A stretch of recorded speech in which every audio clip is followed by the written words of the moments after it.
Hi, my name is Hannah Benson, and I am an autistic ADHD or occupational therapy student. And I am presenting on my capstone project. And my capstone project is on inclusivity of autistic students in elementary schools.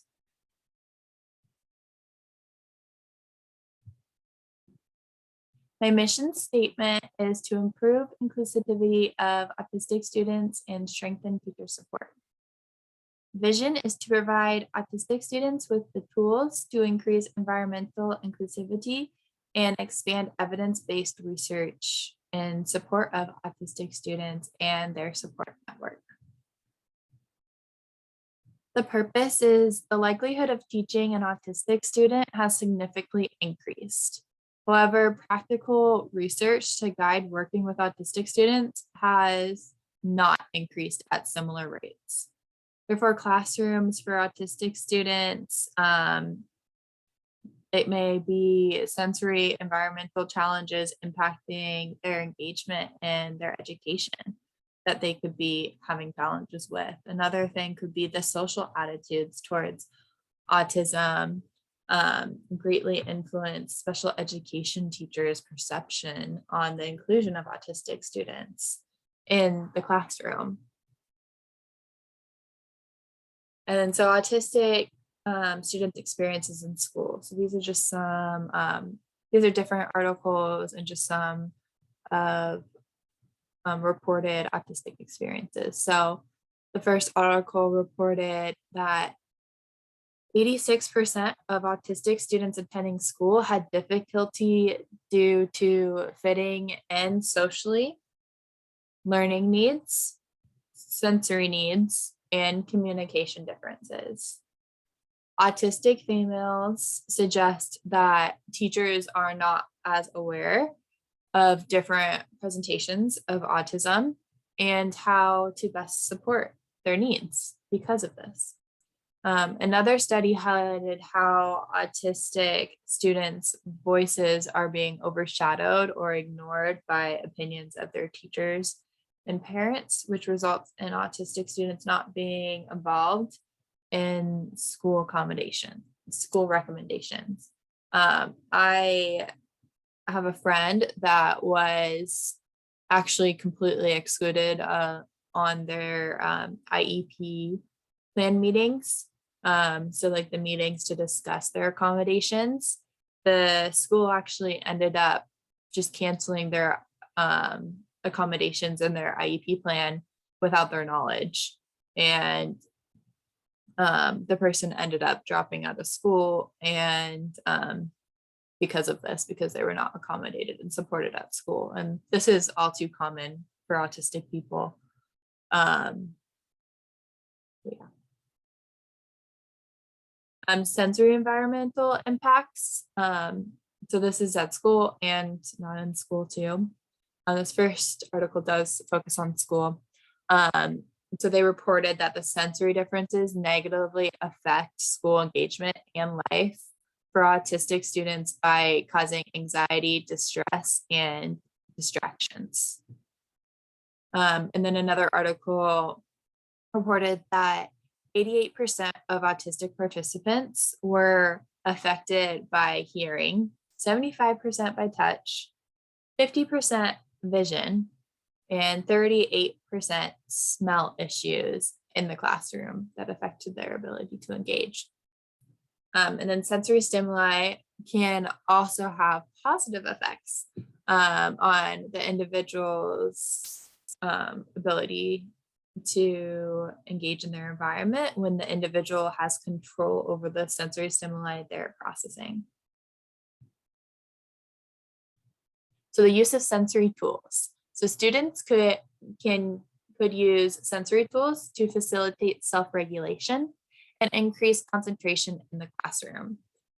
Sensory tools could be used to help students STEM, which is a self-regulatory mechanism characterized by rhythmic behaviors.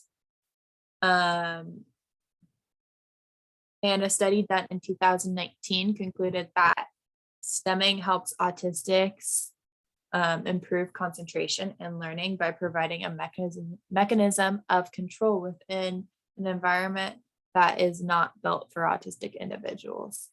So you can see I'm stemming as I'm giving this presentation. I am rocking back and forth. I am also using my sensory tool to help me. This one's more of a tactile one, which you will see in the next picture. So that you can see on the far right corner, the green and blue, that is what I am using right now. It provides great tactile input, so touch input. And so do a lot of these devices that I have here have a lot of tactile input and touch input. So on the poppets, which are the strawberry and the popsicle in the back, they have little letters and kind of designs on them. So they have texture when you pop it, which makes it even better. And then there's also the tangles that you can see at the bottom. There's one with different colors and texture, and there's one that doesn't have texture on it. I like the one with texture better personally, but everyone has their own different sensory profiles. So it's really important for sensory tools that individuals have a diverse amount of options to choose from to meet their unique sensory needs. And so I did a needs assessment, and here are some of the results from my needs assessment. So there is a clear need for resources in school education. So Clark and Adams 2020 reported barriers to expressing strengths for autistic students in school and community settings. So at school, parents reported themes such as the support at school not meeting needs and lack of modifications and adjustments at school were inhibiting or creating a barrier for their students to express their strengths at school and be able to fully engage in their environment. Secondly, a need for sensory tools. So Howie in stage 2016, sorry if I mispronounced that, highlighted that sensory stimuli can also have positive impacts when individuals have control over the sensory stimuli they are processing. So when autistic individuals have control, they can then regulate in a stressful environment. Therefore, there is an urgent need for advocacy in the autistic community and community education on autism. This project aims to improve diverse autism research and provide physical resources and autism education to create a more inclusive environment for autistic students by striving to facilitate the same level of education and learning experiences as neurotypical and autistic students that they already receive. And autistic is non-autistic, for clarification. Capstone site. So my Capstone site will be the same site that Dr. Karen Burr's office is at. And I will have a room at the site in Seattle, and you can see the addresses listed on the slide. Dr. Jill Lockett will also be there too to help guide, but my main Capstone mentor is Karen Bears. And my faculty mentor is Dr. Edwards, and we will be meeting via email and Zoom.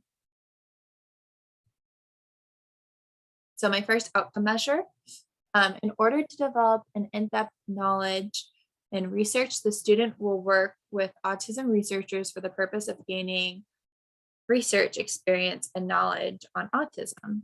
So the student will demonstrate increased knowledge in research skills and as measured by completing data analysis with researchers. And then that will be measured by a letter that is signed by my expert mentor saying that I did complete this.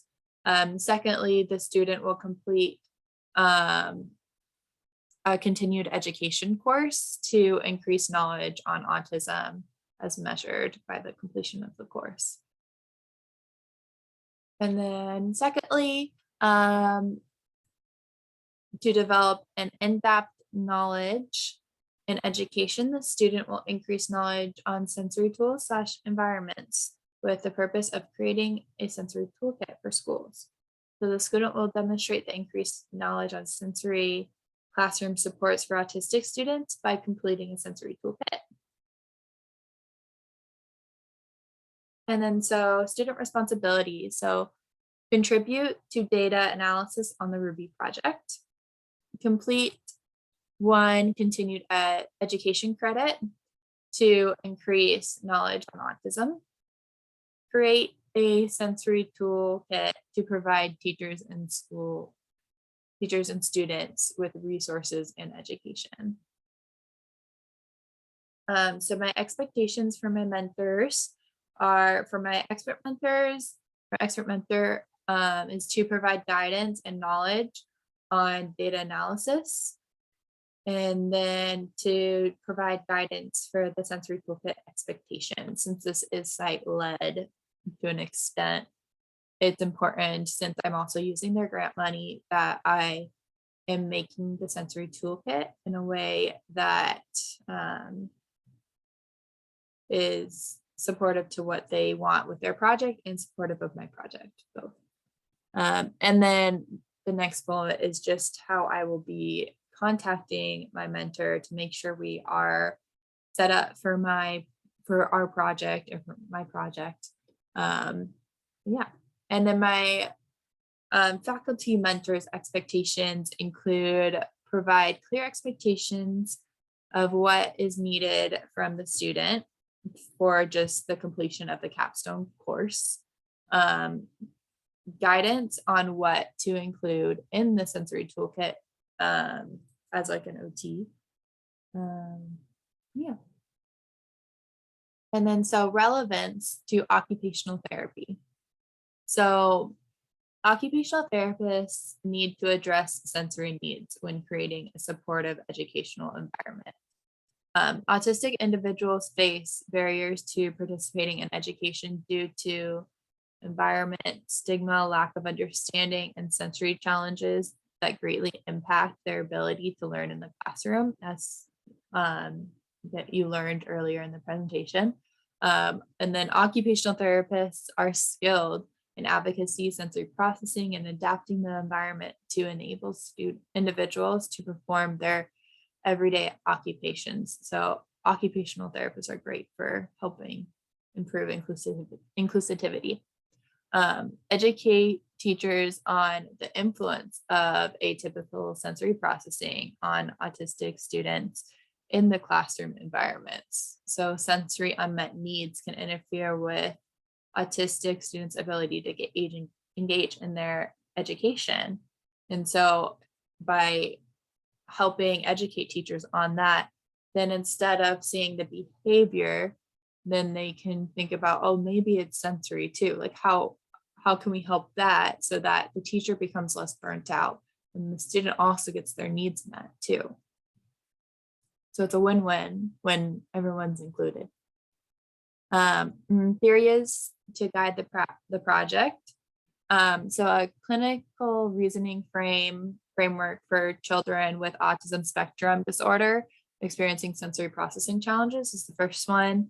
So it emphasizes using mutual sharing of information and coaching to support and empower families or teachers to empower families or teachers and aids them in their development of creating their own solutions to support their children in their environment, in their engagement and desired occupations. And then secondly, the social model of disability would be another theory I could use. So it was developed by I'm having a hard time talking today. It was developed by disabled people, and it focuses on physical and social barriers that cause an individual to become disabled in their environment. So both are great for this project. And then curricular threads. So Christ first is the first one. So I know the plans I have for you, declares the Lord. Plans to prosper you and not to harm you. Plans to give you hope and a future. And then scholarship, so educating the teachers, staff, and students on autistic student sensory needs by providing sensory toolkit is a way to do scholarship. And service is helping researchers and providing support in a community that is greatly in need of their voices being heard, understood, and accepted. And then here are some of my references. Another page. And if you have any questions, you can reach out to me. My email is Benson and then H at huntington.edu. So thank you for listening to this presentation.